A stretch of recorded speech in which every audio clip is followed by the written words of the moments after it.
During the following program, look for NOVA's web markers, which lead you to more information at our website.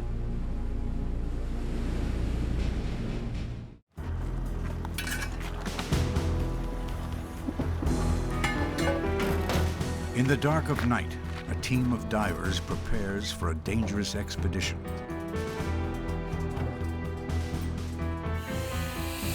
Their journey will take them 60 miles offshore and a half-century back in time.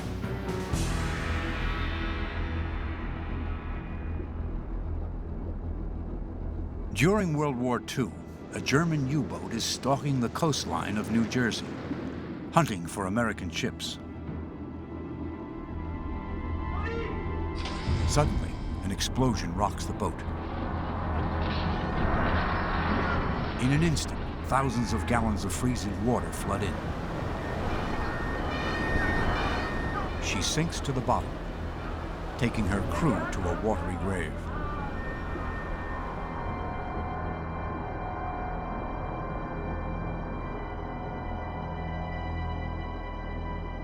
For decades, salt water eats away at the submarine until it is barely recognizable. So close to our shores, no one has any idea that this U-boat was ever here. But one day in 1991, a fisherman loses his net, snagged by something on the bottom. A group of divers goes down to see what's there.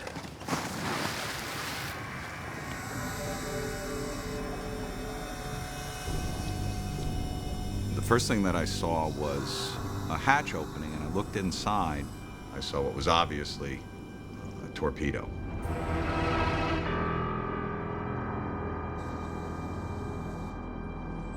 We're all like geeled together. These divers have been exploring shipwrecks off the coast for years, but they've never heard of any submarine at this location.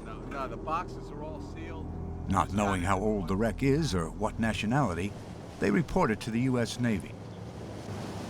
And I checked some of my sources that I have here of known wrecks off the East Coast, and there was no known wreck at that exact position. What began with a fisherman's accident now starts these divers on a journey through the dark history of World War II.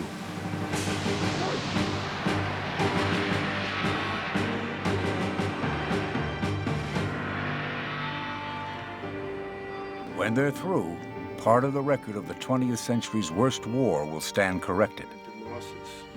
And families around the world will finally learn the truth about their lost loved ones.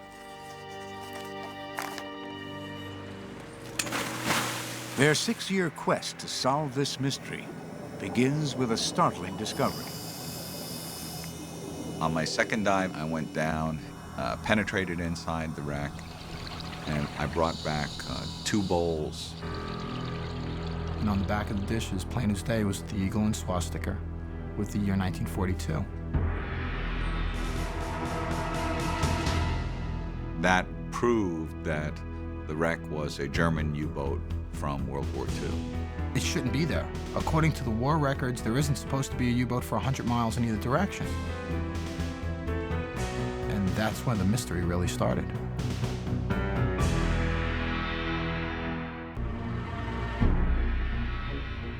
In December 1941, German submarines, U-boats, depart on a secret mission.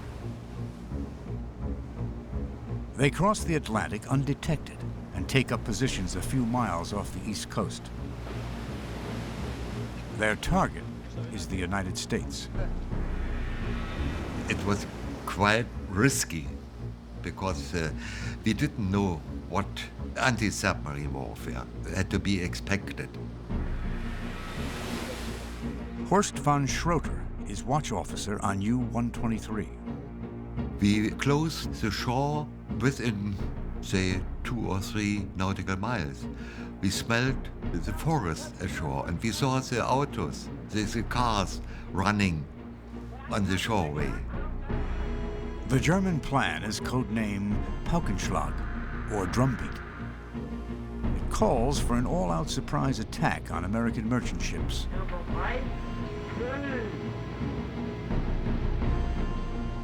At war for barely a month, few suspect German U-boats are lurking within sight of shore.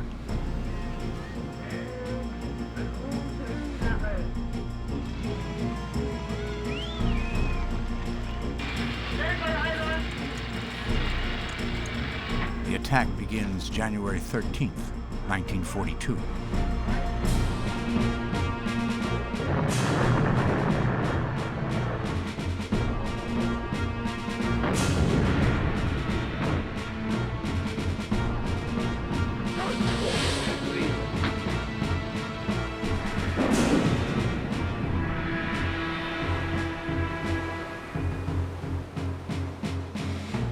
After fighting the British for 2 years in the Atlantic, the Germans find America easy. Commander of U-552, Eric Topp. Compared with the difficulties in the Atlantic War, it was a shooting of hares. It took 1 week, as I remember, only 1 week all the time, and we sank, I think, about 10 ships.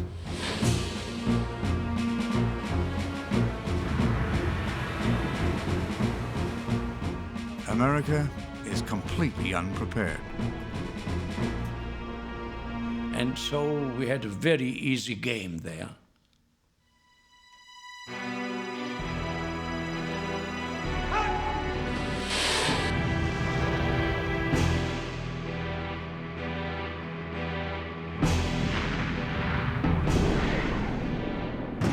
January was just a slaughter.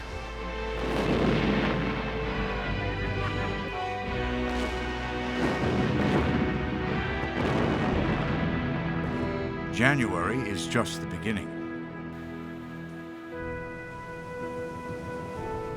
And this went on all the time. Bodies and wreckage and oil was constantly coming ashore down the coast as far as Florida.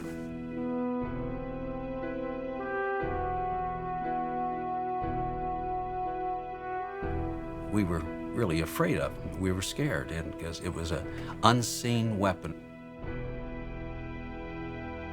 The U.S. Navy assures the public it has the U-boats under control. Naturally, in time of war, you put your best foot forward. The Navy was saying, don't worry, we're taking care of these submarines. We're sinking them.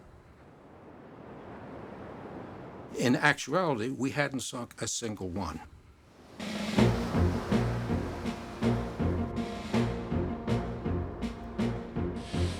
In 1942, at the height of Operation Drumbeat, the German U-boat seems almost unstoppable. But was this machine as effective as it seemed?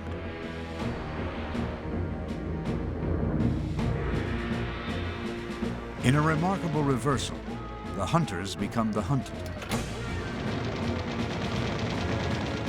Barely 2 years after Drumbeat, the U-boats are suffering staggering losses. What then accounts for the U-boat's deadly reputation? If it truly was as lethal as its image would have us believe, how is it possible it was so decisively defeated? By the end of the war, the Allies sink 3/4 of Germany's combat U-boats. To this day, some 68 are still unaccounted for.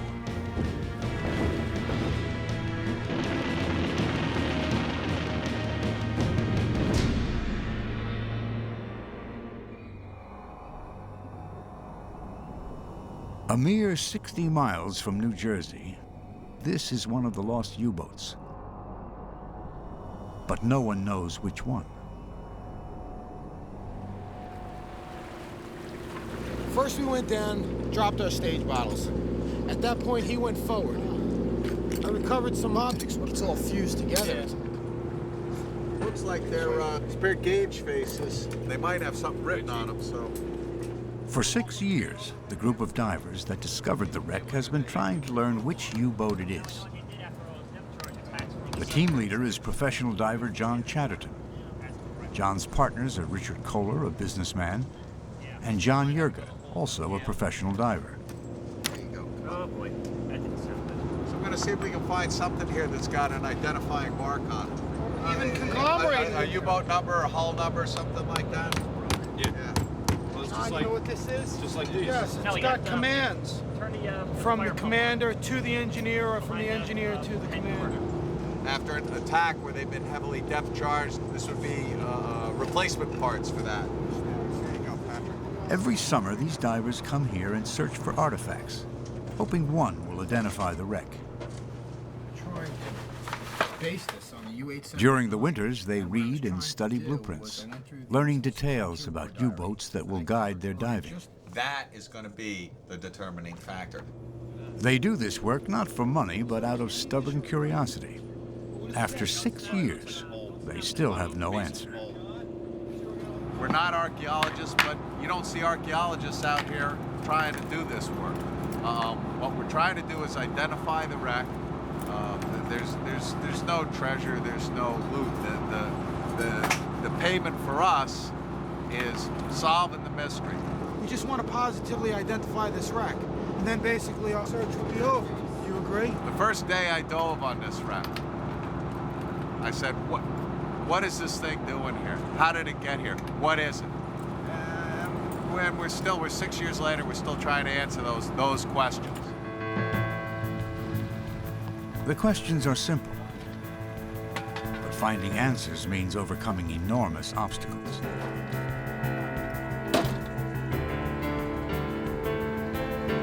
Every trip to the wreck takes 8 hours. Divers leave at midnight to arrive by dawn. They average a half a dozen trips every summer. But this far offshore, the weather is unpredictable. More than half the time, rough seas at the wreck site mean they cannot dive. Even in good weather, the diving is difficult and dangerous.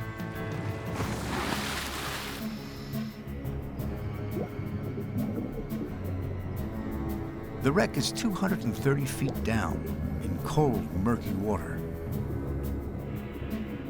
The national safe diving maximum limit is supposed to be 130 feet. This is another 100 feet deeper.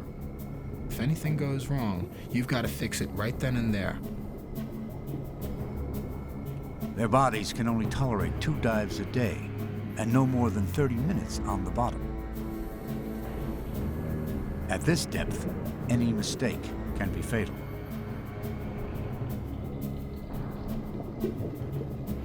But for these divers, the quest has become an obsession. No matter what it takes, they are determined to identify this U-boat.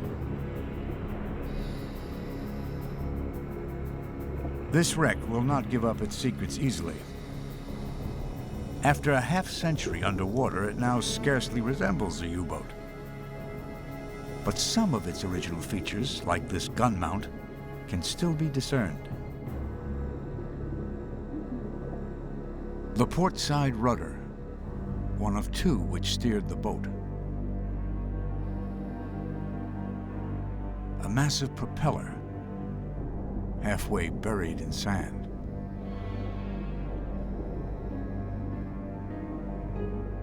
The stove, where the lone cook prepared meals for 57 men. The officers' quarters.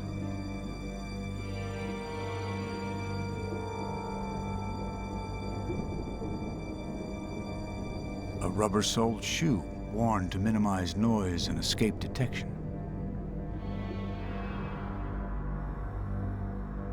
Valves for the diesel air intakes. Gauges for the diesel engines.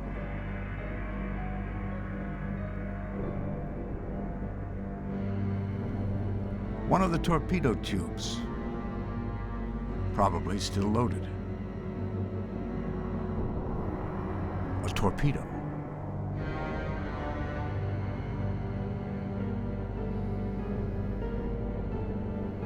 Germany built more than 1,100 of these stealthy machines during the war. Today, only a handful remain. One of them is on display in Chicago. U-505 was captured by the U.S. Navy in 1944. 250 feet long, 22 feet wide, weighing 1,100 tons, this boat had only one purpose: to destroy. Looking at it from the outside reveals almost nothing about what made it work.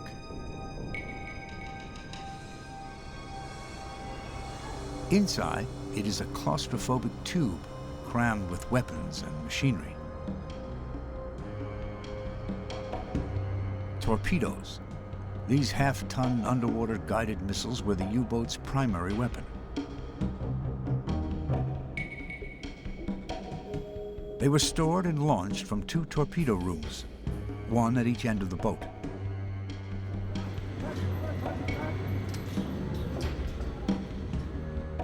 "25 to 30 men would live crowded among the torpedoes for up to 3 months at a time.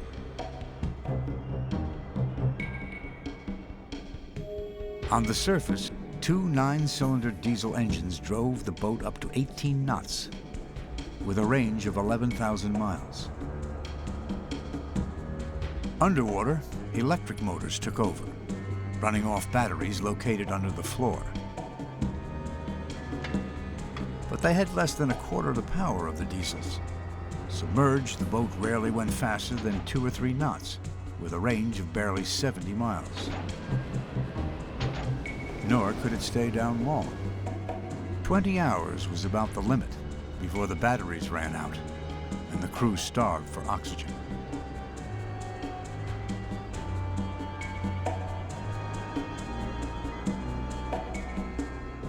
At the center of the boat, the conning tower, and below it, the control room. A confusing maze of controls for steering, diving, and surfacing.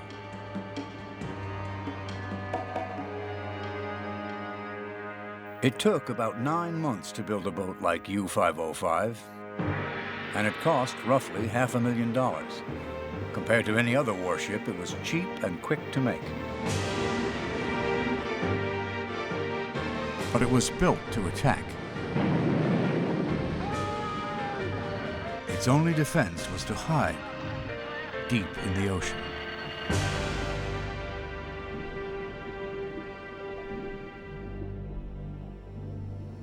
There, its survival depended on its pressure hull. Not visible from the outside, the pressure hull is the submarine's only protection against the ocean. A long tube of circular ribs covered with steel plate. It's all that stands between the crew and thousands of tons of seawater.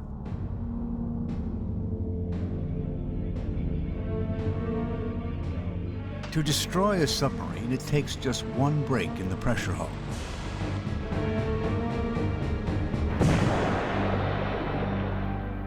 The ocean does the rest.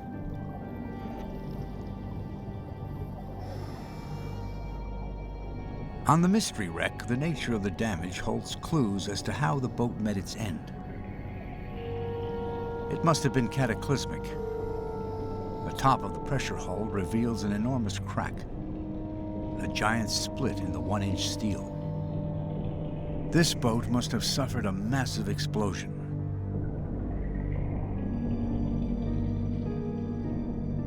The damage is centered in the control room. The conning tower is blown completely off the wreck.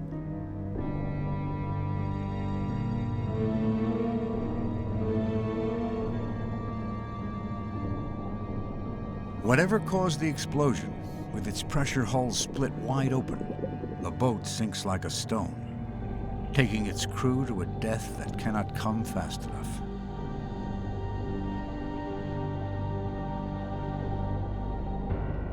Whichever U-boat this is, its crew must have known the risk of venturing into the deep. For as long as submarines have existed, men have been dying in them. But despite the danger, the submarine has a powerful attraction: stealth. A goal as ancient as war itself. For centuries, designers around the world struggled to perfect a ship that can hide underwater. Submerging is easy.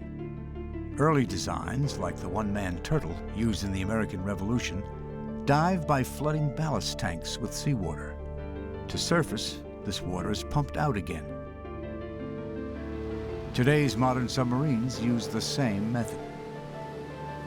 But propulsion and a weapon are far more difficult problems. Early submarines rely on inefficient hand-cranked propellers. To attack, they must attach a bomb to the bottom of an enemy ship and try to get away, hopefully before it goes off. These limitations make early submarines far more dangerous to their operators than to their enemies. But the submarine is rescued from obscurity in 1866. An English engineer, Robert Whitehead, invents a bomb that can drive itself to the target from a safe distance: the torpedo. Unlike the gun, the traditional naval weapon, the new torpedo strikes below the waterline, where ships are most vulnerable. Early torpedoes only go in the direction they are pointed. But in the 1890s, when the gyroscope is added, the torpedo can now steer itself. When the gyro was installed in the torpedo became a smart weapon. It was guided. So that even if the target was 90 degrees bearing from where you were pointing, you could turn the gyro 90 degrees, and as soon as the torpedo was fired, it would do a 90-degree turn and proceed to the target. Whitehead originally intends his torpedo to be launched from tubes on land. But this underwater guided missile turns out to be the perfect weapon for the stealthy submarine. Now that it has a weapon, the submarine's remaining weakness is propulsion. At the dawn of the 20th century, motors replace hand cranking. Gasoline or diesel engines, which need air, are used on the surface. When submerged, electric motors run off batteries. By a fateful accident of history, the stealthy submarine and the smart torpedo are perfected just on the eve of World War I. Ironically, Germany is the last naval power to adopt the new vessel in 1906. The German term for it is Unterseeboot, an underwater boat. In just a few years, the whole world will come to know and fear its abbreviation: U-boat.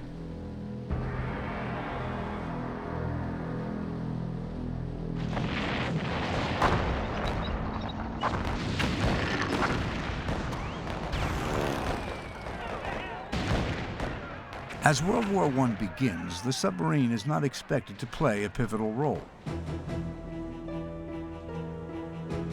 But only 6 weeks into the war, a single German U-boat, U-9, sinks 3 British cruisers in less than an hour. The world is astounded. The loss of all these cruisers and 3,000 men was a shock. It was like a Pearl Harbor for the British. This is the first time the submarine ever showed its sort of raised its ugly head, in a warfare situation, and nobody was prepared for it. In Germany, the commander of U-9, Otto Weddigen, becomes a new kind of hero, the daring submariner, who can bring down the mighty British with this marvelous new machine. For the German public, the image of the German submariner became very similar to what the American astronaut became for the United States public in the 1950s and 60s. That these men were warriors, but they were explorers, they were technicians, they were scientists, they were men who were able to do anything. One of thousands of young Germans mesmerized by the exploits of Weddigen is Eric Topp. There was a picture of him hanging in my sleeping room, and every night I saw Weddigen there. And Well, he was attacking there in the North Sea. He was attacking 3 cruisers, light cruisers, and he was sinking them. And of course, at that time, that was a fantastic success. Vettigen's success is especially remarkable given the primitive nature of his vessel. U-9 is not very stealthy. Its engines emit clouds of smoke that can be seen for miles. It takes 7 minutes to dive just 30 feet. But it only needs a crew of 24, and any weapon that lets 24 men take down thousands of the enemy is hard to resist. Germany quickly capitalizes on this unexpected success. Shocking the world, U-boats start attacking the cargo ships that keep England alive.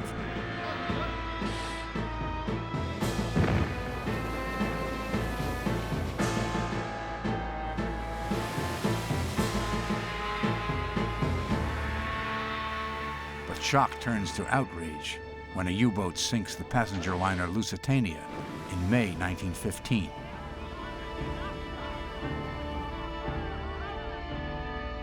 "1,200 people are killed. Now, a different image of German submariners is born. U-boat men are bloodthirsty monsters, preying on innocent women and children.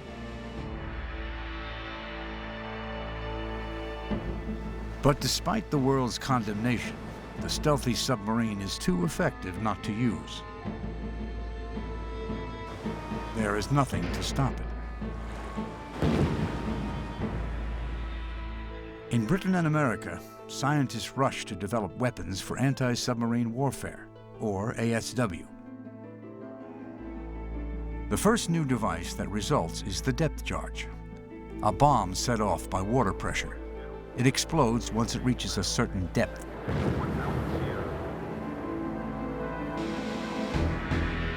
But the ships can only guess where the U-boat is. There is still no way to find a submerged submarine.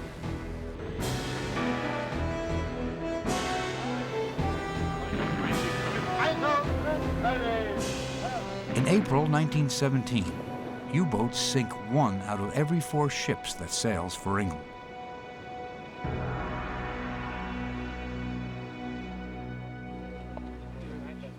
But the solution to the U-boat threat has been available all along. Not a new technology. It is a centuries-old naval tactic. Convoying, putting ships in groups, protected by escorts. That's the bait. That's what the submarines are looking for, so they're forced to go to the convoy if they're going to sink any ships. By concentrating ships into a few large groups, convoys empty the oceans. Most U-boats now go days without spotting a target. If a U-boat does find a convoy, when it attacks, it reveals its position to the escorts. The escorts are all armed, so it's shifted the balance. A well-protected convoy would lose ships, but at the same time the escorts would get submarines, and it shifted the whole calculus of the equation.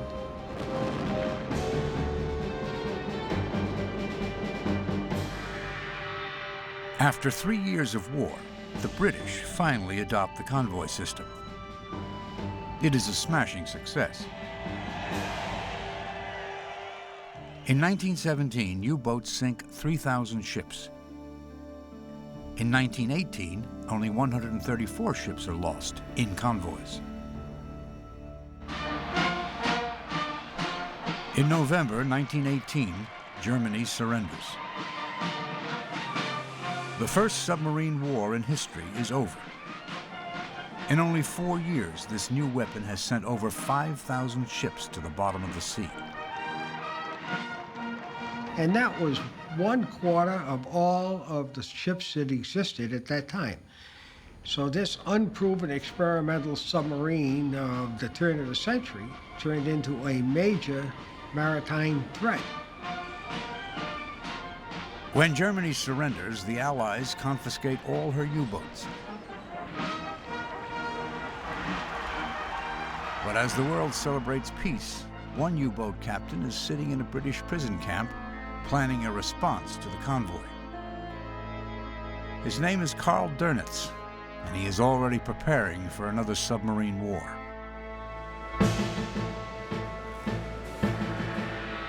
In less than 20 years, the U-boat will be reborn. And once again, thousands of sailors on both sides will die in watery graves.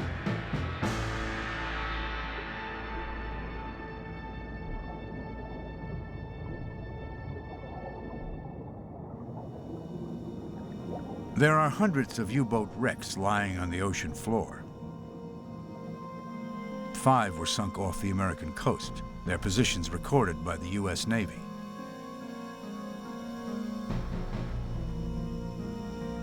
The Navy's World War II record, still on file in Washington, lists some 10,000 attacks on U-boats, but none at the location of the New Jersey wreck. Had a pretty good handle on where the U-boat wrecks were, but not in the position that John Chatterton gave me. Nor do German records mention any U-boat lost here. The identity of this boat will have to be found in the wreck itself.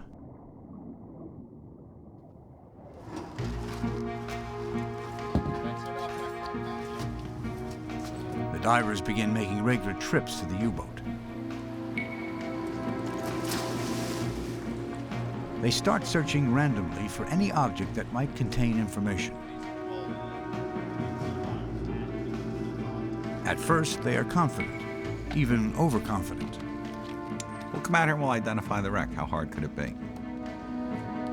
I think I might have even been the guy to say it is, how hard could this be? Like another day or two out here and we'll have this thing positively identified.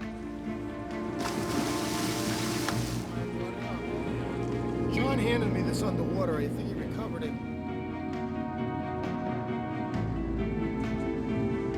It was like a flurry of activity. We figured we'd have this thing identified in no time. But events 6 years hence have proved us wrong. By the end of their first season, the divers have learned little. Take up bowling. Yeah, bowling. Bowling would be good. Golf. That doesn't exclude the 857 or the 879. Over the winter, they gather information to better focus their search. We pored over historic photographs of U-boats, propaganda films. The other thing we did was we spoke to veterans and people who were knowledgeable in U-boat life. And we said, well, what could we bring up from the wreck site that would give us positive identification on this wreck? A U-boat veteran suggests looking for an escape lung, an emergency breathing device used to leave a sunken submarine. U-boat sailors often wrote their names on their escape lungs, and a name might help identify the wreck. Right where those shelves were, there's a escape lung there. What I'd like to do is to go to recover that.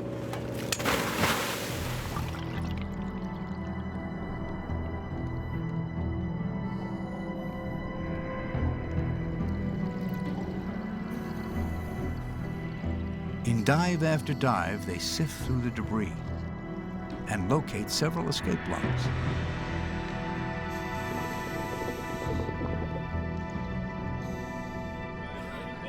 I'm just trying to see if the mouthpiece is in here, guys. Well, you know, according to the guys in Germany, all these guys' escape lungs had their names on them. I don't see any writing, do you? No. Yeah, you know what? Whatever they wrote it on doesn't seem to have lasted. We recovered several of them, none of which had any identifying marks on them. I don't know. Keep that plate.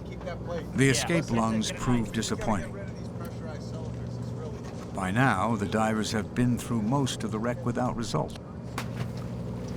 But there are 2 crucial areas they have yet to search. We've been everywhere inside the wreck with the exception of the diesel motor room and the E-motor room. And unfortunately, we just haven't been successful. You know, if The electric motor room may hold the key. The divers have learned that boxes of spare parts stored here were often marked with tags bearing the U-boat's number. But reaching the electric motor room means passing through the diesel room. And the divers learned early on that the diesel motor room is perhaps the most dangerous place in the wreck. I got my body halfway in the opening, and I saw the cables hanging and all the debris just jutting out at angles. Kind of lost my nerve. It spooked me. You've got exhaust manifolds, pipe, plumbing, flanges, cables galore. All these objects just trying to grab you, it seems at times. And not only that, because the diesel motor room has all this huge equipment, you could bump into it, and that's when it chooses to break free on top of you. One over ground that we've already looked at. Right. We're rehashing it. You didn't come out with anything, did you? No. Everywhere else we've been to at least once. Having exhausted all other possibilities, the divers feel they have no choice. They will attempt the dangerous passage into the E-motor room. So we got to go where we haven't been.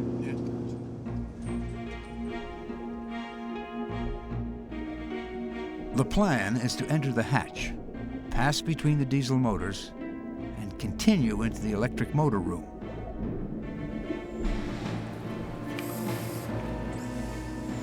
The attempt begins.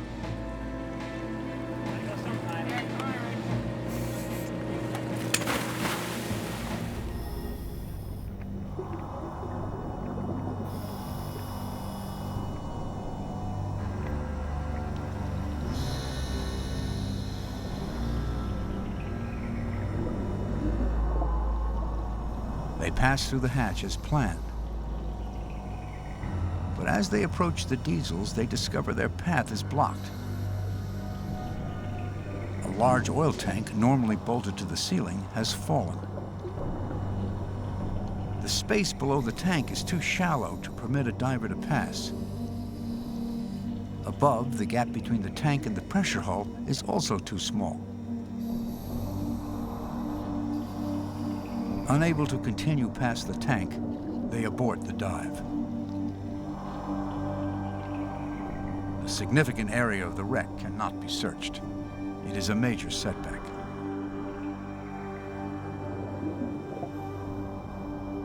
But the dive is not a total loss.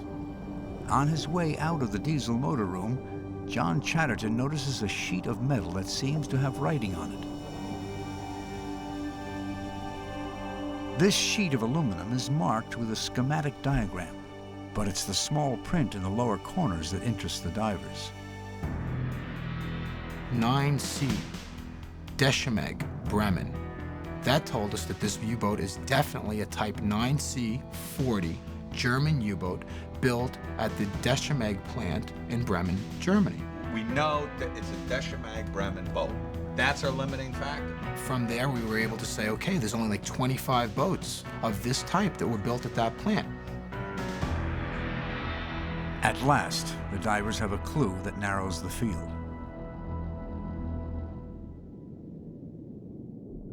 For this wreck to be a Type 9 is not surprising. The Type 9 was a long-range boat used to patrol distant waters off Africa or America. It is designed in the 1930s as Germany starts to rearm. After World War I, the Germans are banned from having any submarines. But in 1935, the British allowed Germany to once again build U-boats. The British are confident they have nothing to fear because they now have ASDIC, or sonar, to locate submerged submarines.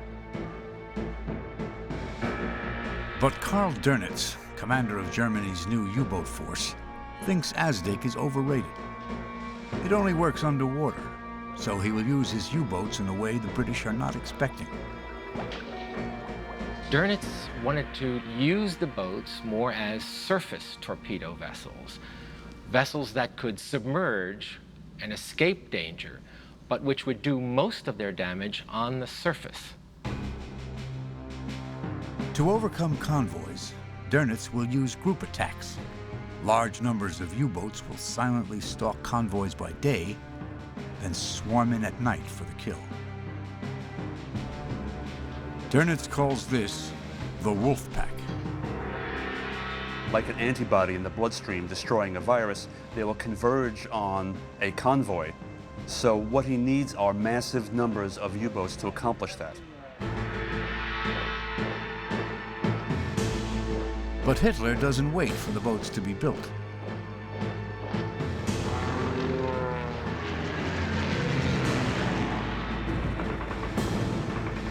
On September 1st, 1939, Hitler invades Poland.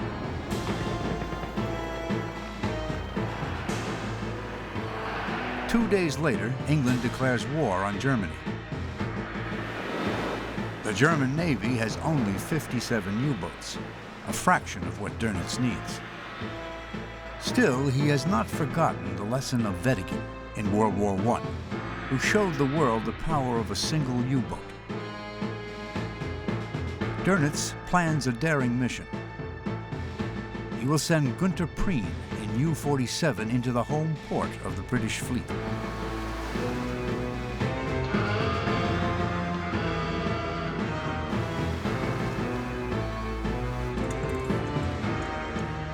Six weeks into the war, Prien sinks the British battleship Royal Oak in its own harbor.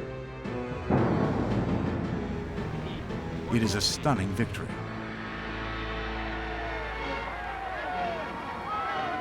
In Germany, Prien becomes a legend.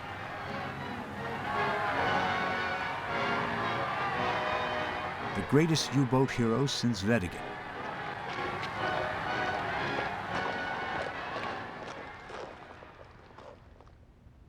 Just as Dönitz predicted, Asdic has made the British overconfident. The British Admiralty, I think, overestimated her anti-submarine warfare capabilities, especially the Asdic. And the first tactical approach of German U-boats was attacking not in a submerged stage, but on surface. It takes a lot of nerve to attack on the surface, but Dönitz hammers home his message. The way to win is to be daring.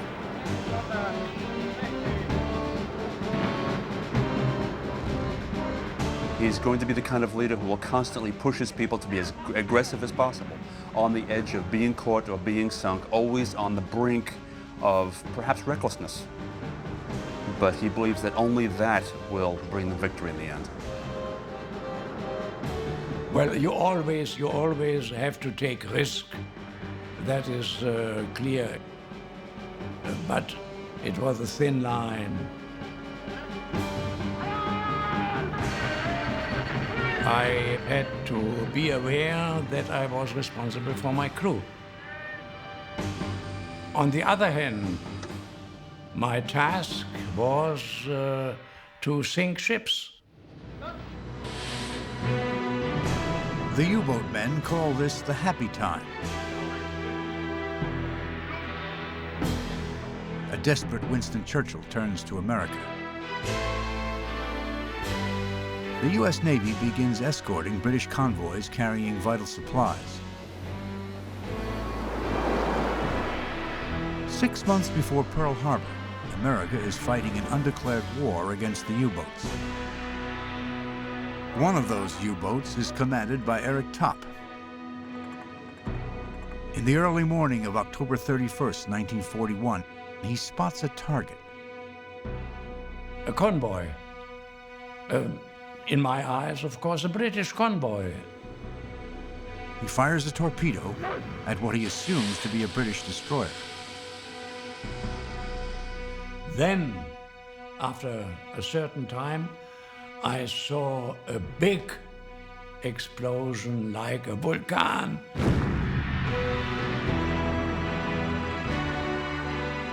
But the destroyer Topp has sunk is the USS Reuben James, technically a neutral ship. It is a mistake Topp will never forget. After the war, I heard more than 100 men had been were killed in the fire in the explosion in the cold water, and that I never forget in my life. It is like a shadow that is lying over my life.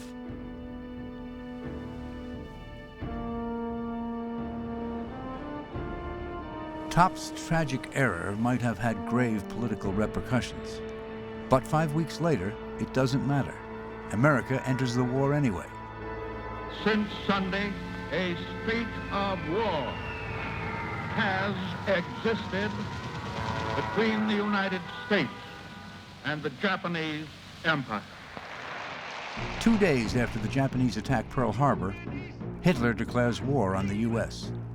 without consulting his Navy. When Germany declared war on the United States, it was at this exact time a surprise for the naval staff. And the Navy was unprepared to send a U-boat force to the American East Coast.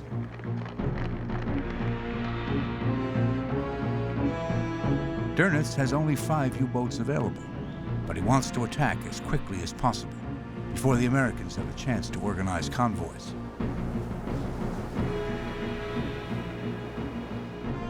The German naval staff was from the beginning on the opinion, well, the Americans will introduce the convoy system in a couple of weeks, and then there will be no chance for our submarines against the traffic there. But weeks become months, and still there are no convoys. The United States Navy and the United States generally was unprepared for their onslaught. The ships, the merchant ships that operated along the coastline, used their radios openly, plain language. They sailed with their navigation lights on. They made it easy. A small number of German U-boats came to the east coast of the United States and sunk almost 400 ships. And that was the most massive military defeat the U.S. Navy has ever suffered. As the sinkings mount, the British press the U.S. to protect its coastal shipping with convoys. But Navy Commander Admiral Ernest King refuses.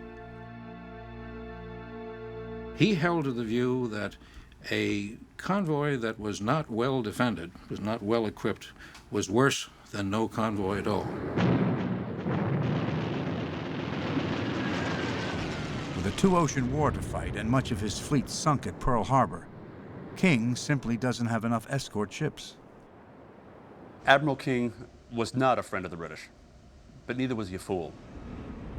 Defending cargo ships isn't King's only problem. He also has to worry about American troops sailing for England. We had to make a choice of whether we used our resources to protect troop ships or cargo ships. This is the key. And Admiral King said, we're going to protect the troop ships. We will not lose one troop ship. Even as U-boats are sinking hundreds of merchant ships, the Navy escorts over 150,000 American troops across the Atlantic. Not one is lost. By May, 5 months after Operation Drumbeat began, King finally has enough escort ships to begin coastal convoys. And when they did, the sinkings by U-boats practically dropped to nothing. The U-boats pull back into the Atlantic. Drumbeat is the U-boat's greatest victory of the entire war, but in the end, it accomplishes little. It did not knock us out of the war. Our oil was coming from Texas by pipelines, and the U-boats couldn't sink the pipelines. Drumbeat was not an Atlantic Pearl Harbor. That's not the case at all. Never again will large groups of U-boats attack the U.S. But until the last day of the war, single boats continue to come right up to our doorstep. Lone wolves on the prowl.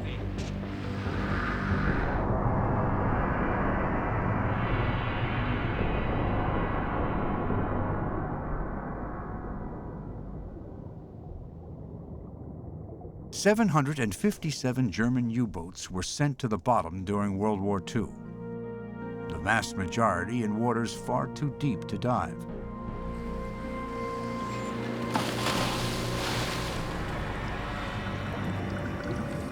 In theory, at 230 feet, this New Jersey wreck is also too deep. Going to this depth on scuba technology is an invitation to trouble. And early on, trouble strikes. We had a fatality. And I can't say it really was unexpected, because we've had fatalities deep diving before on other deep wrecks like the U-boat. While down at the wreck, one of the divers, Steve Feldman, becomes unconscious and is swept away. That man's body was not recovered for 6 months. And when it was subsequently recovered, by that time there was no way that they can ascertain exactly what killed him. It certainly had an impact on everyone diving the wreck. And some of the guys who were on the trip that day never went back to that wreck, and there were even some that never went back to diving. We all took a step backwards and said, hey, we're diving deeper than the U.S. Navy says is safe. We're at a point where oxygen becomes poisonous to the human body. Breathing air at extreme depths can cause confusion, called narcosis, as well as seizures. There is an alternative called trimix, a blend of nitrogen, helium, and less oxygen than air. But trimix is untested in recreational diving. The way we had looked at it in the past was that all it did was give you a clearer head, in that it reduced the amount of nitrogen narcosis you'd suffer at depth. But another thing it did was it lowered the percentage of oxygen in the gas you were breathing. For safety reasons, the divers experiment with trimix. But they quickly discover safety is not its only benefit. On air, you've almost got a tunnel vision. Certainly your peripheral vision is not very good. When you go down on mix, the wreck is almost alive, and your peripheral vision is excellent. You could do repetitive dives, you could do 2 dives a day with trimix, and we were able to get a 30-minute time on the wreck, whereas 18 was my maximum time before that. Better vision and longer dives make a difference. Searching the crew's quarters, John Chatterton discovers what appears to be an ordinary table knife. But on closer look, it seems he may have found exactly what they have been looking for. I was running my thumb over it, and I could feel some sort of writing on it. There was a name inscribed into the handle, and the name was Hornberg. At last, the divers have learned the identity of a crewman. Someone on the mystery U-boat was named Hornberg.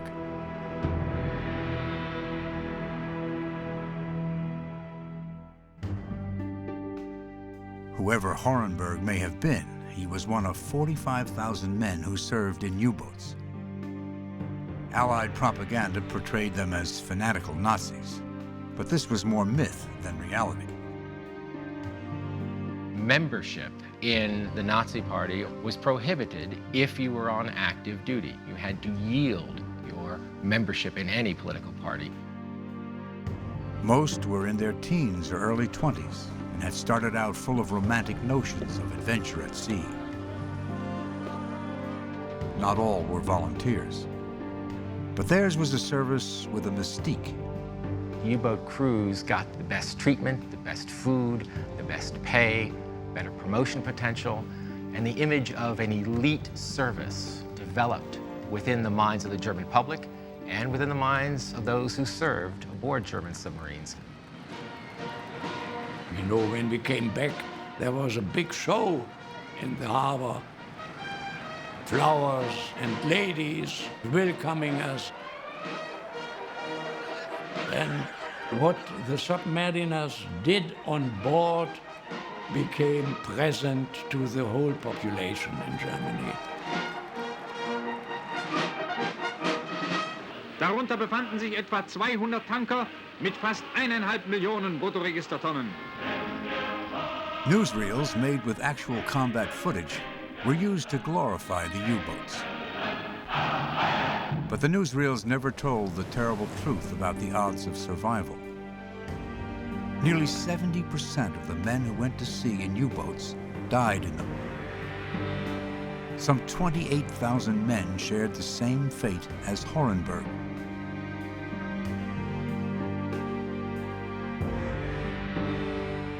Now, 50 years after he carved his name into its handle, Horenberg's knife seems to be the key to the mystery.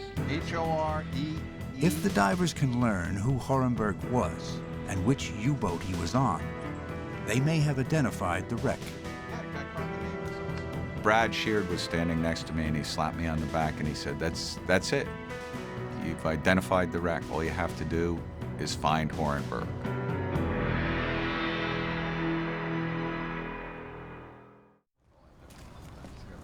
To learn more about Horenberg, John and Richie travel to Germany. They take their evidence to the U-boat archive in Altenbruck, run by U-boat veteran Horst Bredau. Mr. Bredau. Hello. I'm John Chatterton. Hello. Yeah. We're the divers who... we already had contact? No, I don't believe so. No. We found a U-boat off the coast of New Jersey. We must look for it. We must have a look for it. We go first upstairs to look for the boats, yeah? Bredau's archive is the most complete source of information in the world concerning Germany's U-boats and the men who sailed them. There's a history of all 1,171 boats. I will not say that the history is complete, but almost complete. We have some objects that we'd like to share with you. The first piece of evidence here, this is a schematic diagram, and here, of course, it identifies it as a Type 9C, Deschamag Bremen. Do you have an idea what boat it could be? Yes, Richie, the knife? Sure. One of the things that we'd found off the wreck was this knife. You see on the alphabetical list of the killed men. Bredau's records include a file on each boat, as well as a list of all the men who died in U-boats. Horenberg. Remarkably, Bredau finds there was only one man named Horenberg in the entire U-boat service. His first name was Martin. Look, Horenberg, Funkmeister. These are alphabetically listing of all killed men. Yeah, and there's only one Horenberg. Only one Horenberg. Is the spelling the same on the knife? Yeah, the same. It's just the same. It turns out that Martin Horenberg served on several U-boats. The boat he died on was U-869. But according to Bredau, 869 cannot be the mystery wreck. Horenberg was a crew member of 869, and this is the boat sheet of A69. And here you see, it was lost at the 28th of February 1945 in the Middle Atlantic, near Rabat. The record shows that U-869 was sunk off North Africa, near the entrance to the Mediterranean Sea. The records record that as off of Gibraltar, right? Yeah, or it North Africa. Cannot be at the shore or at the coast of New Jersey. It seemed pretty conclusive that this submarine with the U-869 is sunk off Gibraltar. So how did Horenberg's knife get on this submarine? We thought that maybe someone stole Horenberg's knife, maybe he gave it to a friend, maybe Horenberg was transferred. All we know is that we have a German U-boat with a knife with the name Horenberg on it, and there was only one guy named Horenberg in the whole German Navy. What seemed to be the most promising of leads has been no help at all. Forget the Horenberg knife. It's a dead end. Start over. Go back to the wreck. Find something else.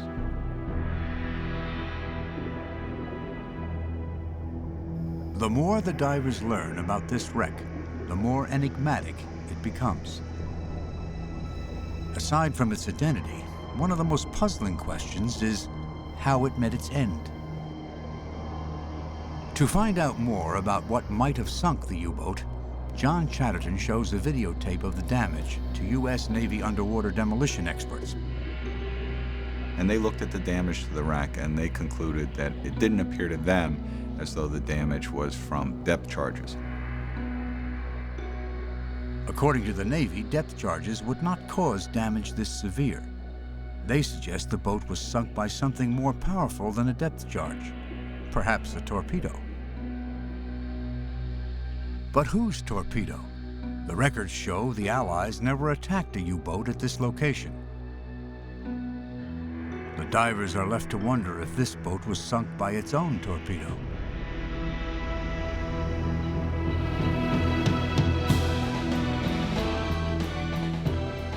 Perhaps the U-boat spotted a ship, fired at it, only to have something go disastrously wrong.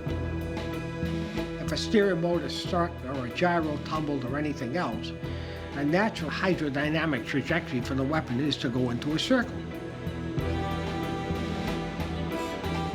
So once you start a torpedo circling, you become the prime candidate to get hit by your own torpedo.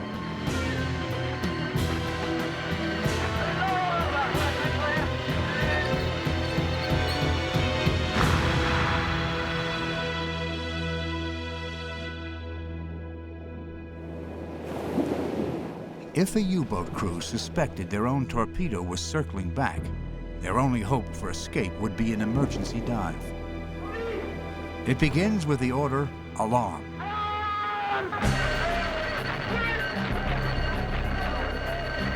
To make an 1,100-ton boat vanish, a complex series of events must unfold with precise timing.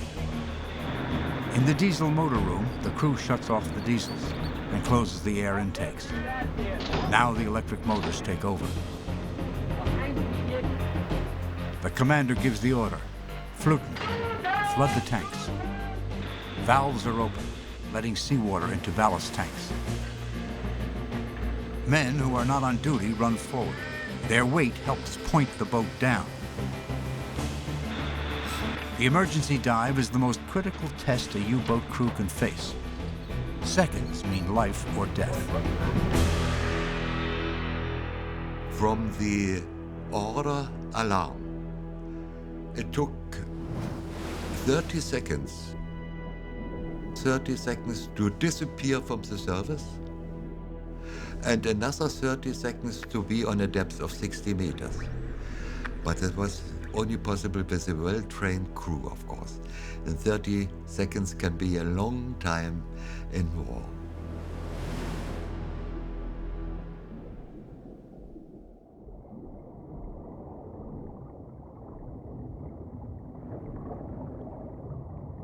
For the scuba diver, submerging is also complex. As with a U-boat, diving and surfacing require careful, precise timing. On Columbus Day weekend, 1992, the divers get a grim reminder of how unforgiving the process can be. A pair of experienced divers, Chris Rouse and his son, Chris Jr., are about to search the galley. The plan was that the father would stay outside and Chrissy Jr. would swim in to the wreck. Inside the wreck, something goes terribly wrong. The son had gotten past the galley, struck something, and it fell on him. And he was in a cloud of silt he couldn't see and he couldn't move. He remains trapped for nearly 30 minutes. Then his father goes in looking for him. He managed to find the boy, extricated the kid, and they both exited the submarine. But by now they are running out of air, and they cannot locate their spare tanks. I think at this point they were both panicking, they were both extremely low on air, and they made a decision. They just surfaced from 230 feet. But a diver at 230 feet cannot just surface. Under pressure, his breathing forces more gas into his body than it can hold on the surface. At depth, his blood is now like the soda in an unopened bottle. If the pressure is suddenly lowered, gas that was dissolved now forces its way out of the liquid in the form of bubbles. To avoid bubbles forming in his blood, the diver must decompress, come up in stages, letting his body reduce the gas gradually. The longer you stay down, the longer those stages are going to be. You come up to 110 feet, you have to wait for a minute, and so on and so forth, until you finally surface. In their panic, the father and son come up without decompressing.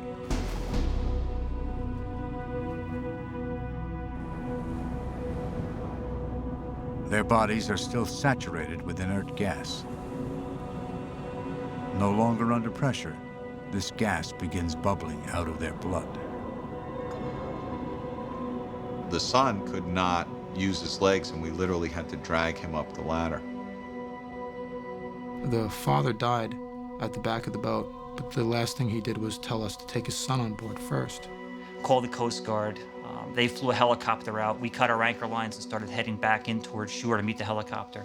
The son lived on the boat. He lived for a couple of hours in the helicopter, and he died in the recompression chamber in the hospital.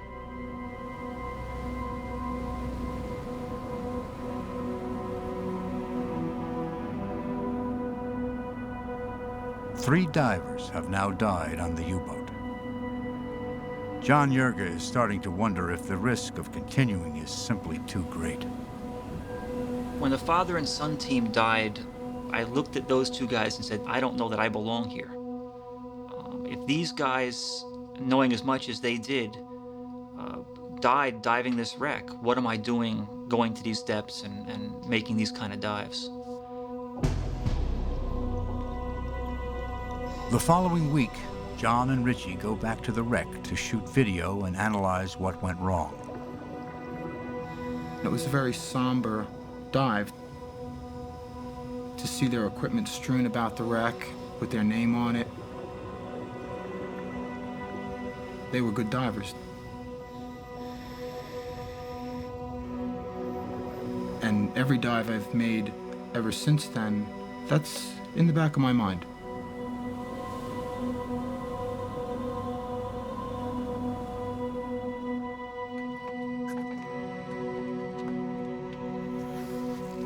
The tragedy brings another dive season to a close. Over the winter, the team will regroup.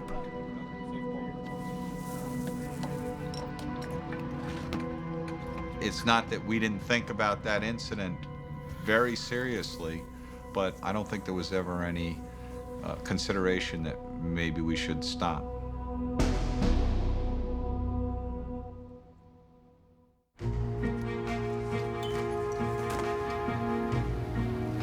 Three more years of diving and research follow. But still, the divers are no closer to finding the answer.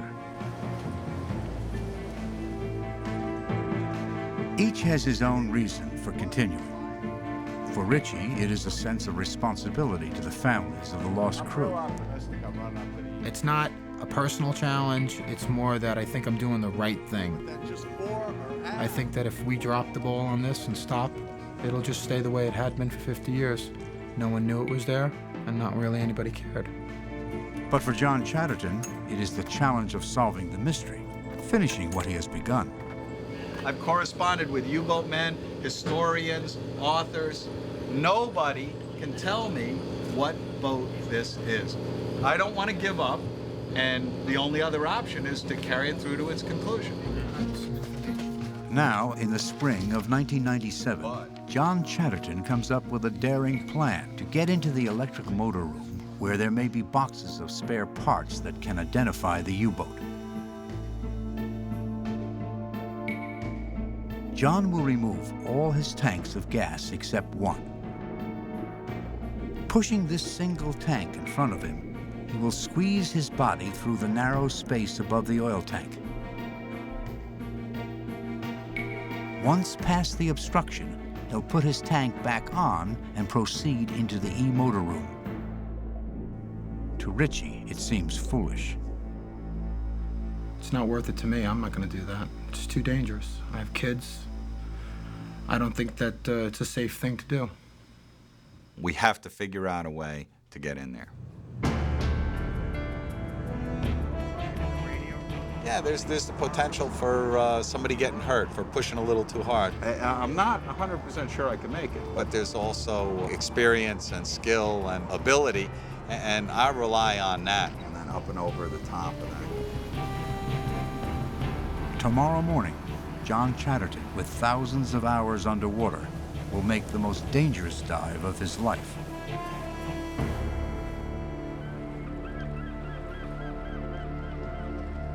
Morning arrives. The tension is palpable. This is a very dangerous wreck. So far, 3 men have lost their lives. It's one thing if you're just going on a sightseeing dive. It's another thing if you're going to dive down to 230 feet and penetrate into this broken ship. It takes a lot. It really takes a lot. It takes a lot of nerve, and it also takes a lot of experience. Richie, if it looks like I'm having trouble, you give me as much time as you think you can safely give me to let me work it out myself. Anything that's 3 taps, 3 tugs, or 3 punches means trouble. And we're out of there. Got it. Cool? Yep. Let's do it. Hang on.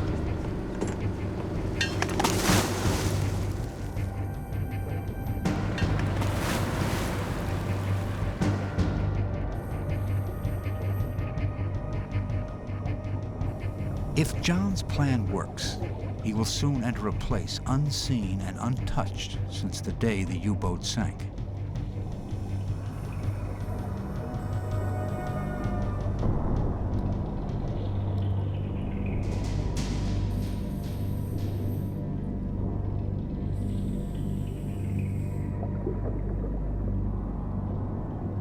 With Richie's help, John secures his decompression gases and removes his single tank.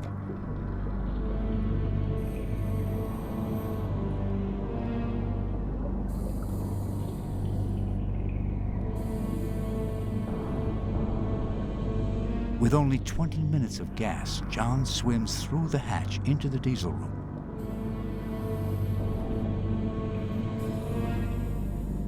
Richie follows.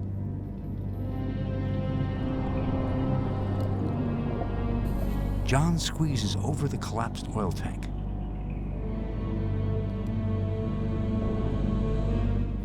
Once past the oil tank, he's on his own. He plans to be back in 10 minutes.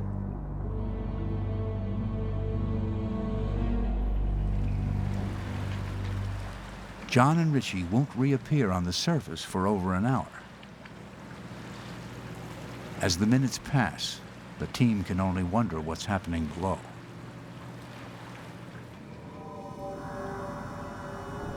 While waiting for John, Richie searches the diesel room for artifacts.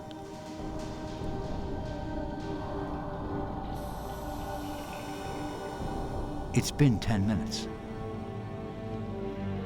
Richie can see John's light faintly in the distance. He squeezes in for a closer look.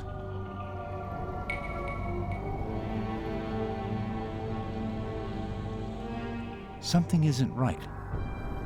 John's blue tank is visible, but he's not moving closer. Richie isn't sure what's happening, but there's nothing he can do to help. He has to start back.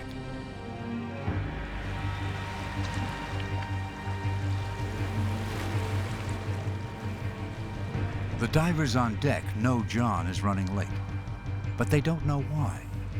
There was a problem with communications, and then he didn't come out, which to say made me a little apprehensive. Finally, John appears.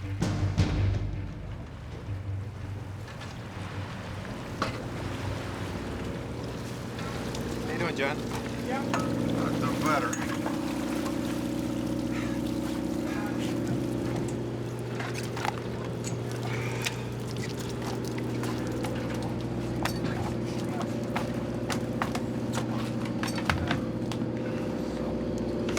Tried to pass you the camera back. Right. Which I figured you were done filming at that point. I got in there, I got my tank back on, and I pulled a big piece of wreckage from the starboard diesel motor. I mean, a piece of manifold or something. It wasn't a pipe. Accidentally? Well, yeah, I didn't do it on purpose. No, because when you went in, you kicked a piece off. It's going to be on the video, and it hit me, and that's why a big long piece of heavy steel. And I tried to get out from underneath it, and then it like swung down around and landed in my lap. And it wasn't so heavy I couldn't lift it up, but I couldn't get it off of me. So what did you do for 20 minutes on the other side of the engine? I'm not being wise. I spent the whole dive trying to get the steel off of me. Did you see my light every so many minutes come by and swing the light? Yeah, somehow that didn't warm my heart any. It was like... Pinned down by a piece of wreckage, John is lucky to escape with his life. Something wasn't going right, but I didn't know. The next morning, he'll try again.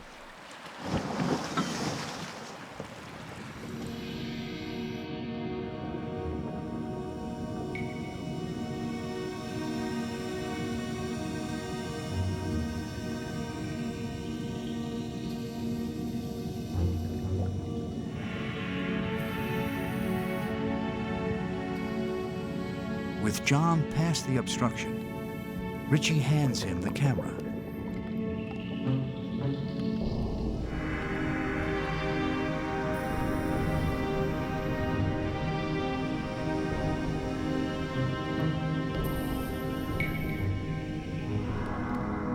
Now holding the camera, John swims through the door to the rear of the diesels and, for the first time, enters the electric motor room.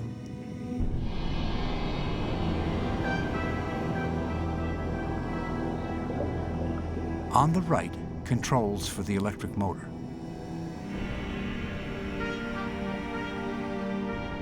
A fuse panel.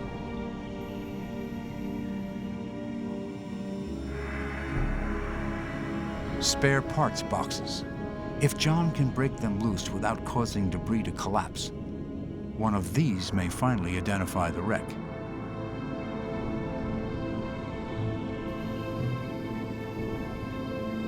Back at the obstruction, Richie has been waiting nearly 20 minutes.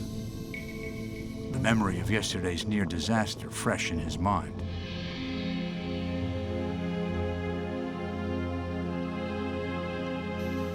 At last, John reappears with a box.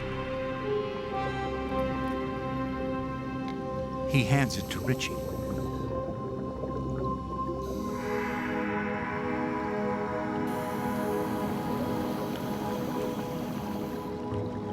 They send it up on a lift bag.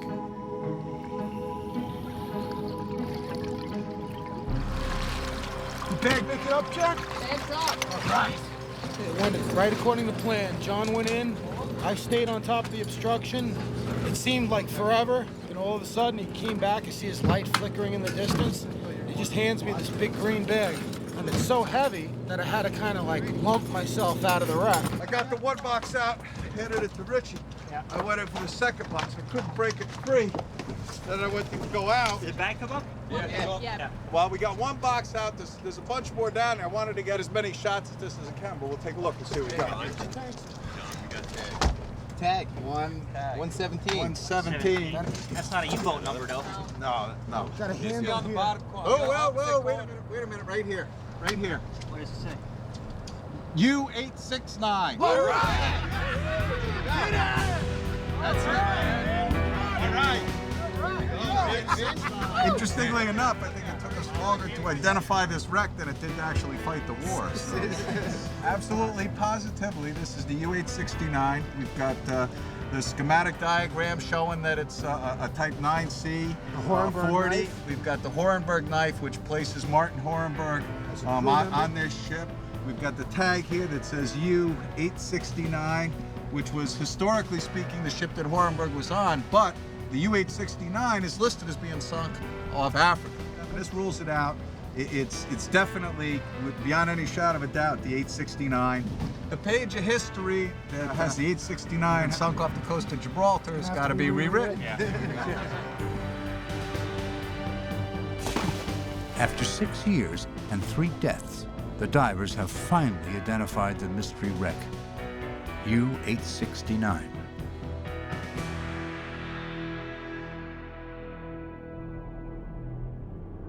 But now, a new mystery emerges. Why was U-869, Martin Horenberg's boat, here instead of Africa. The final entry in U-869's war diary has the boat leaving for her first patrol on the 23rd of November, 1944. Just 2.5 years since the U-boat's triumph in Operation Drumbeat. Now, Drumbeat and the happy times were little more than distant memories from a far different war. U-boat commander Dönitz had originally planned only to fight England. He had never envisioned what it would mean to face the United States as well. Most of the German military and political elite underestimated the capacity and the resources of the United States of America. One of America's most important resources is science. At universities and research centers, scientific teams are developing new technologies to hunt U-boats. And they initiated a fairly heavy effort on this, including MIT, Harvard Underwater Sound Laboratory, Columbia University, Western Electric, Bell Labs, sort of an all-to-the-wall effort. One focus of the scientific effort is radar. Since the 1930s, German scientists have also been working on radar. Though aware of this work, Dönitz fails to appreciate the magnitude of the threat. He rather ignored the comments of an observer who pointed out that much of his surface operations would be detected by radar, which was then being developed by all the navies. And Dönitz sloughed that off, saying, well, we're not going to worry about that. All of a sudden during the war, there was a tendency that we were surprised by aircraft without knowing how they could find us. Slowly it developed that, yes, they must have radar. Beyond radar, Dönitz's greatest miscalculation is his obsessive use of radio. He sends some boats as many as 70 messages a day. Dönitz was rather nosy. He wanted to know from us quite often how we were doing, where we were, and all this sort of thing. The constant radio traffic exposes the U-boats to Allied high-frequency direction finding, or HFDUF. If a U-boat uses its radio, HFDUF can pinpoint its position using triangulation. If we send any signals whatsoever from our submarine, we practically were giving away our location at that time. Together, radar and HFDUF force the U-boats to submerge. And a submerged U-boat is too slow to catch a target. It is also too slow to escape. The ships above are hunting it with sound. All the men can do is remain silent. We try to be as quiet as possible inside the boat. We took our shoes off, we were only walking around in socks, and anybody who dared to cough or drop a spoon was immediately ostracized and considered to be an absolute enemy of the boat. When an escort locates a U-boat, the depth charging begins. It is a scary experience to hear a depth charge dropping into the water and then expect in about 5 or 10 seconds an explosion to go off, which one does not know at this particular time one will survive. After the explosion goes off, then of course the next one is already coming. This can go on for 10 hours at a time with hundreds of depth charges, and each one of those is really quite a strain on your nerves, because all you're doing is sitting and waiting for something to happen. There's nothing you can do. You can just sit there and wait.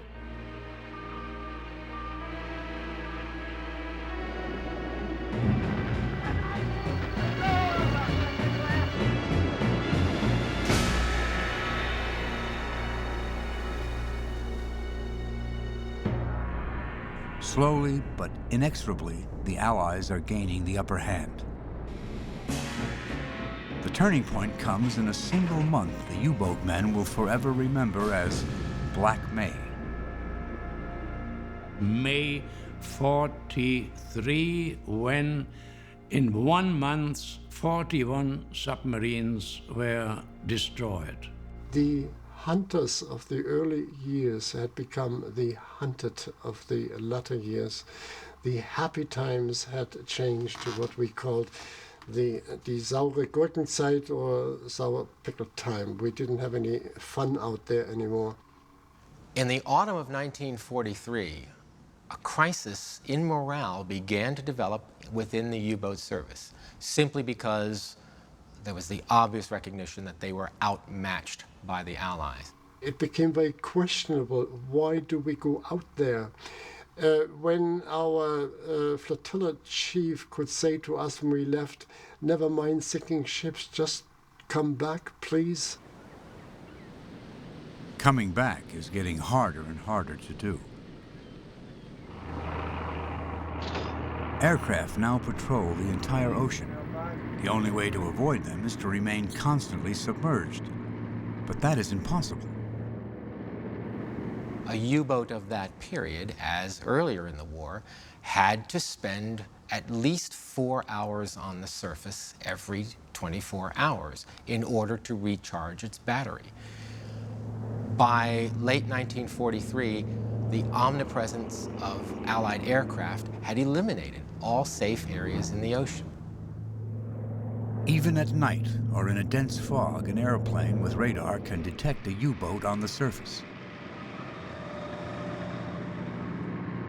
Strangely, U-boat command has long ignored a Dutch device that allows a submarine to remain submerged. Finally, belatedly, the U-boat command introduced the mass use of the snorkel, a very simple device and one that did not significantly improve operational performance, but which at least allowed U-boats to recharge their batteries while submerged without danger of attack. The snorkel is a mast that can be raised like a periscope. It sucks fresh air into the boat for the diesels and the crew and vents poisonous exhaust out. The snorkel allows U-boats to stay hidden, but their slow underwater speed cripples their ability to hunt. What Dönitz really needs is a design revolution. A vessel that can remain constantly underwater. The concept argues that we have a submarine, a vessel, whose natural habitat is below the surface and not on the surface. It's a step out of necessity, because on the surface means death. A true submarine has long been the dream of Professor Helmuth Walter. Since the 1930s, he has been working on a turbine that runs off hydrogen peroxide, H2O2. Since this fuel contains its own oxygen, the engine needs no outside air. For underwater speed, he uses a highly streamlined hull. During 1940, in utmost secrecy, a Walter prototype is tested and reaches an astounding 30 knots underwater, 4 times faster than any submarine in the world. But hydrogen peroxide is desperately needed for Hitler's V-2 rockets. Work on the Walter turbine grinds to a halt.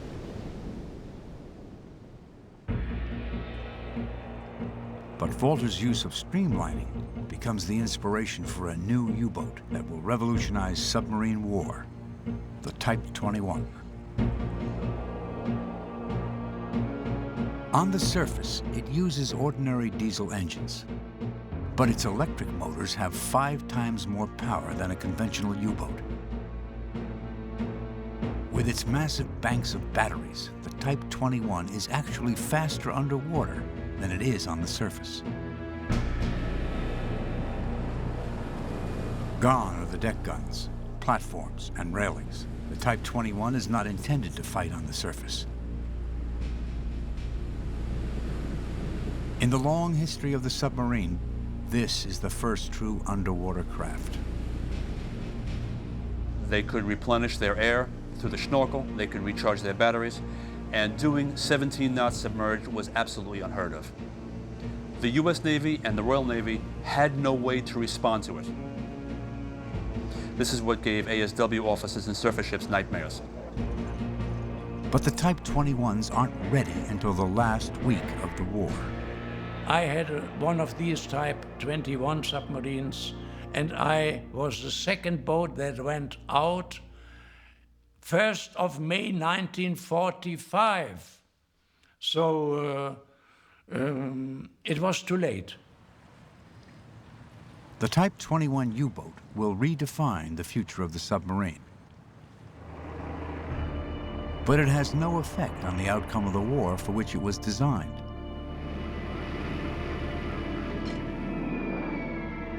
In the end, the German U-boat is decisively defeated. When you are being told today that German submarines sank 2,000 ships and so many millions of tons, they are not telling you what ridiculously small percentage that actually is of those ships which crossed the Atlantic without ever being bothered by a German submarine. In reality, the German U-boat in World War II failed badly. They sank only about 1% of all shipping by the Allies anywhere. In other words, 99% of our ships, no matter where they were going, got through. Still, the U-boat threat has tied down Allied resources in the Atlantic that could otherwise bring the war to Germany.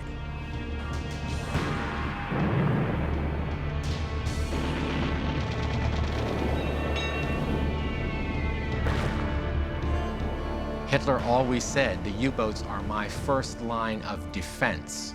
They were to keep the Anglo-American enemy at arm's length while he fought his war in Russia and in the death camps of Auschwitz.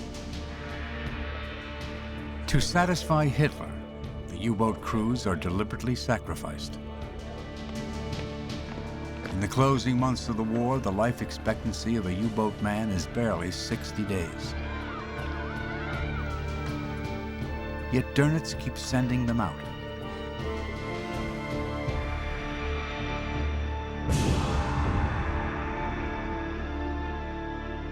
U-boat service lost 28,000 dead and 5,000 captured out of a total force of perhaps 45 to 48,000 men. A permanent casualty rate of over 70%.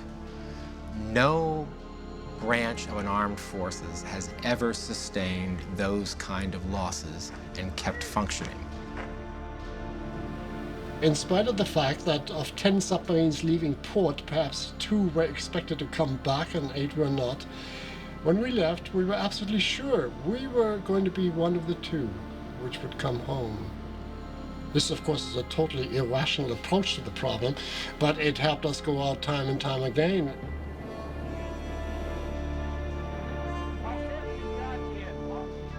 But even the most optimistic U-boat man might have hesitated to go out had he known the greatest secret of the U-boat war.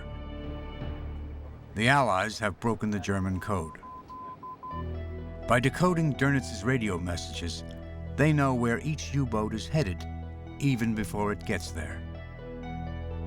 A machine called Enigma encodes all German messages. Because it uses millions of random letter combinations, German experts assume Enigma cannot be broken. But British intelligence cracks the code. They were able to decode within half a day, roundabout. They were decoding all the messages that were sent from the center to the boats.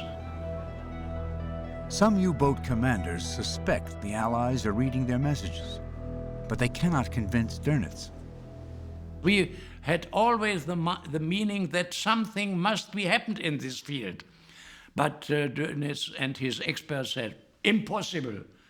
There are millions of possibilities that we can put into the Enigma machine, and it's impossible for somebody to break it.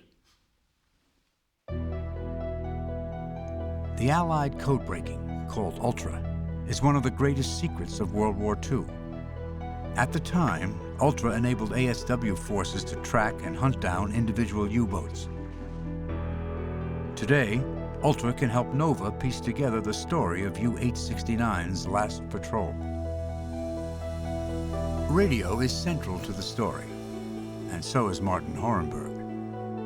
On U-869, he is the chief radio man.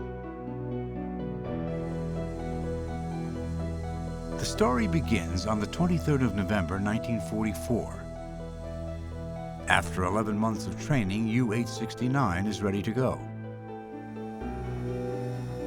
Her captain is 26-year-old Helmut Neuerberg. This is his first command. December 8th, 1944. U-869 leaves Norway on her first patrol. She sails for the Atlantic. 3 weeks later, U-Boat Command sends 869 her assignment: patrol the approaches to New York Harbor. U-869 is required to signal back and acknowledge her orders. But after several days, U-Boat Command has heard nothing. In fact, U-869 has answered, but Command has not heard her. The problem may be weather, or perhaps trouble with 869's radio. Whatever the reason, both 869 and U-Boat Command are trying to communicate and not hearing each other. But Ultra codebreakers are hearing both of them. They now know U-869 is heading for New York.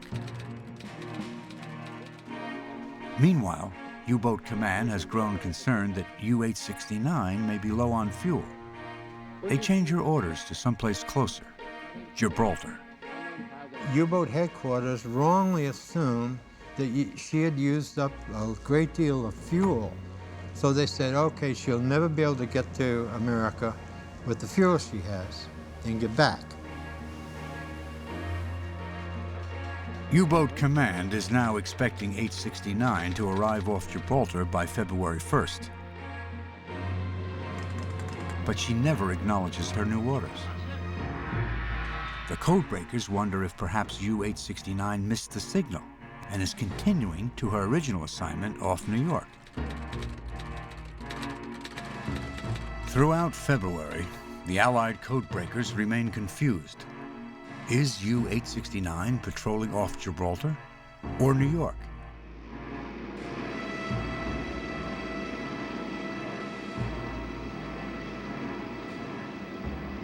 Wherever U-869 went, by March 5th, the codebreakers assume she is now probably homebound. May 8th, 1945. The war in Europe is over.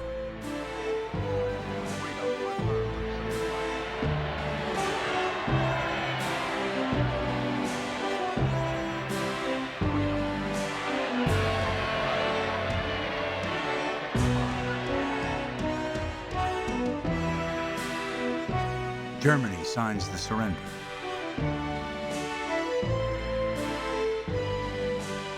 The ground troops lay down their arms immediately. U-boats at sea are ordered to surface and surrender. But the Allies fear many may disobey. Hundreds of boats fail to return. To be sure none have escaped, the Allies review the German loss records. In the case of U-869, German records show she was ordered to Gibraltar and presumed lost there sometime around February 20th. The U.S. Navy looks at its records for the Gibraltar area. They find 3 attacks that might have sunk U-869 and conclude she was probably sunk by the USS Fowler the French ship L'Indiscret on the 28th of February. Their conclusion becomes the official record of U-869's fate. It is this story that is engraved on the wall of Germany's U-boat memorial and told to the families of her crew. But in all probability, U-869 never receives her new orders. She does not go to Gibraltar, but continues on to New York and disappears.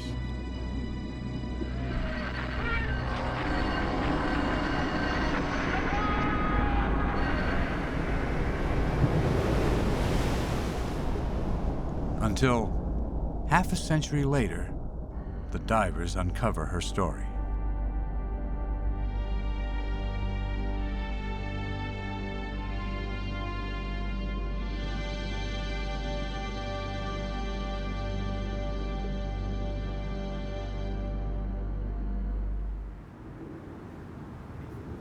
Three months after identifying the wreck, John and Richie return to Germany.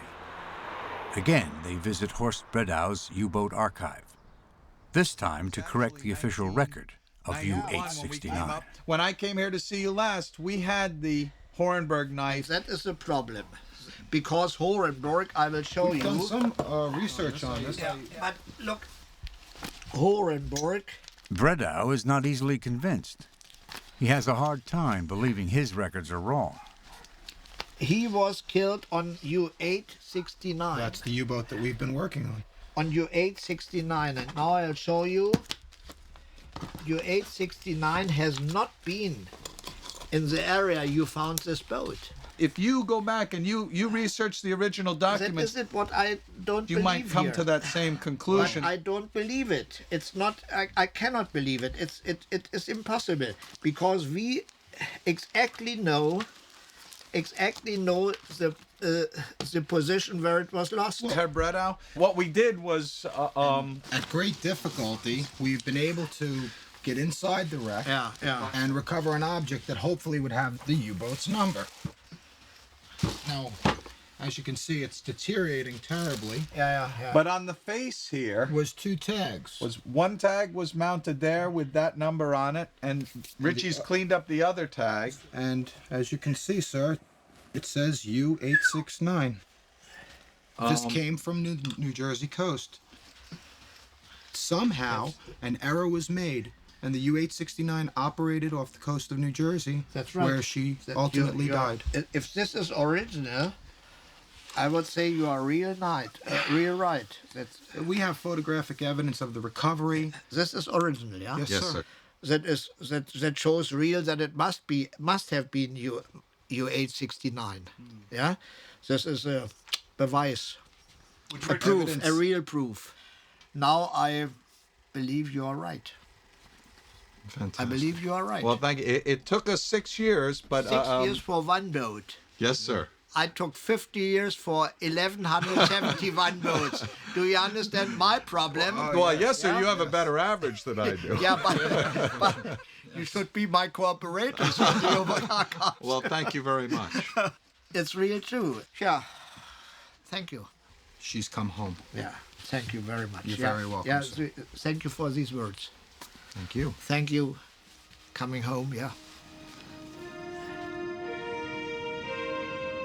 Half a century after she vanished without a trace, the final resting place of U-869 is now a matter of record. But questions about U-869 linger. Why she missed the message redirecting her to Gibraltar, and what caused her to sink, will always remain mysteries. What can be said is that U-869 went out on a nearly suicidal mission late in the war. She survived barely 2 months, and like 1/3 of all U-boats sunk, was lost on her first patrol.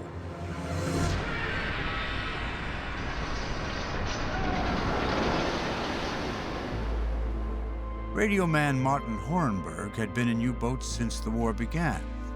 It was practically a miracle he was still alive when 869 sailed. Little is known about the other crewmen, but 3 families have been located.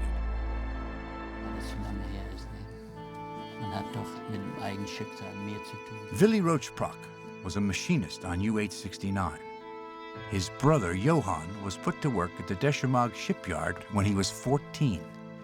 It's possible Johann helped build the boat his brother died in.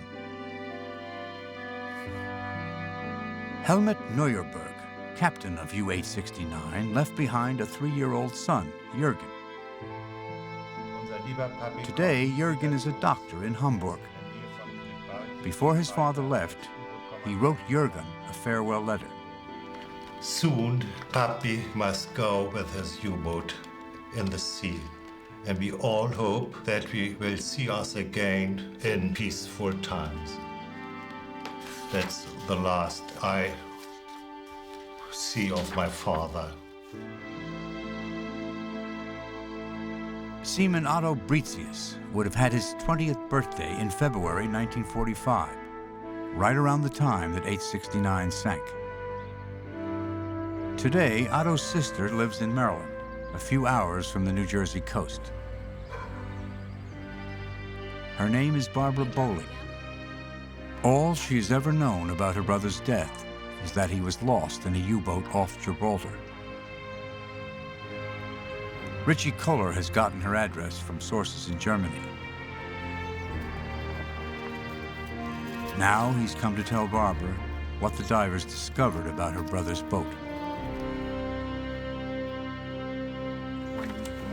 Well, he was born in a little village in Germany. The name of the village is Dernbach, and his name was Otto Bretius.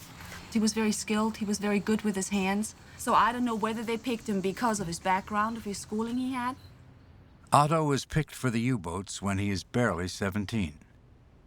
He never returns. The family is told only that Otto was lost off Gibraltar.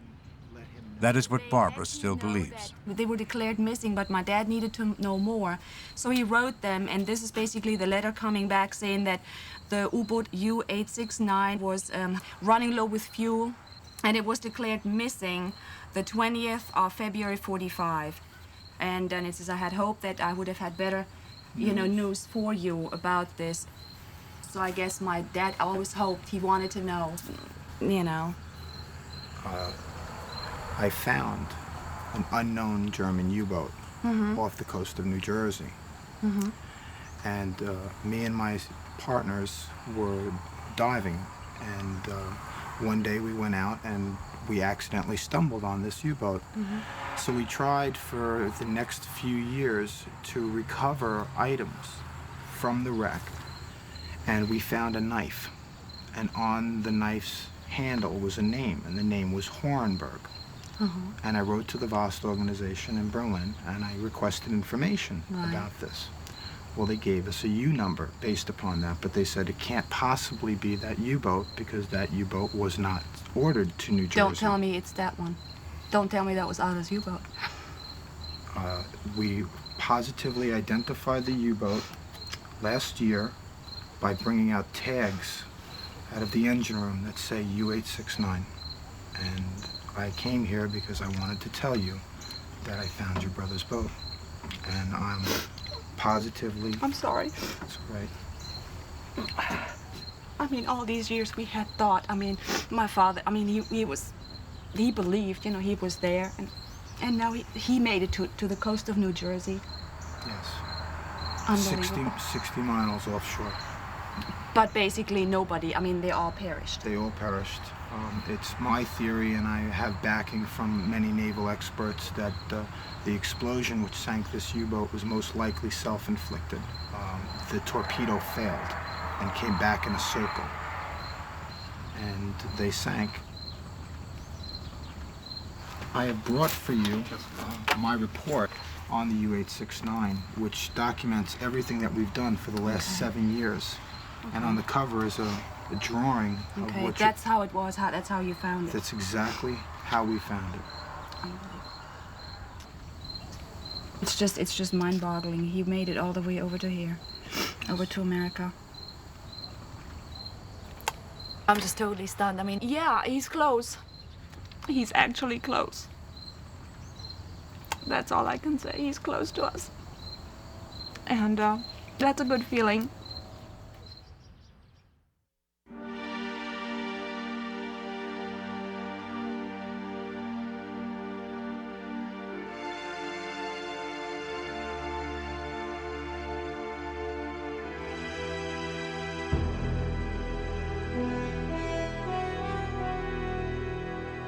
Out of the 57 men assigned to U-869, one was saved by a twist of fate.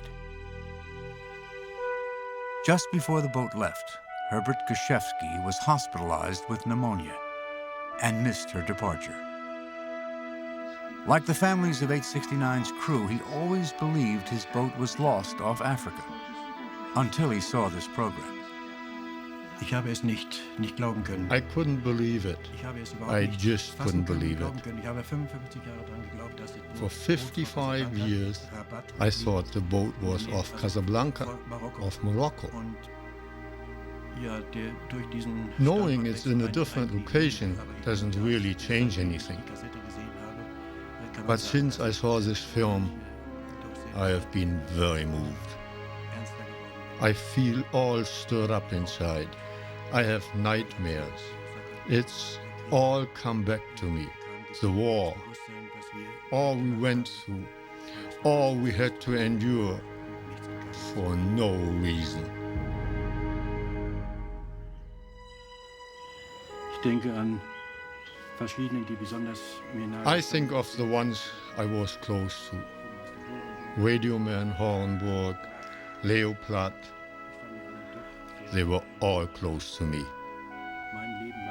Somehow I was saved. I don't know why.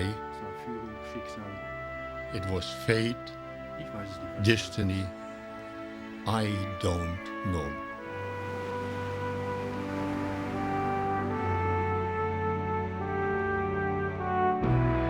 For most of us, World War II exists only in photographs and moving pictures, distant in time and place.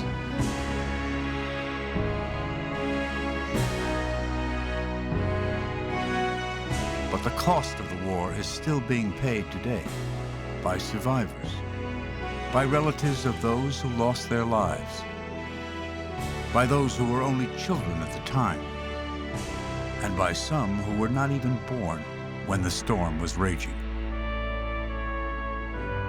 Like U-869, the scars of the Second World War are still there, hidden beneath the surface, yet closer than we realize.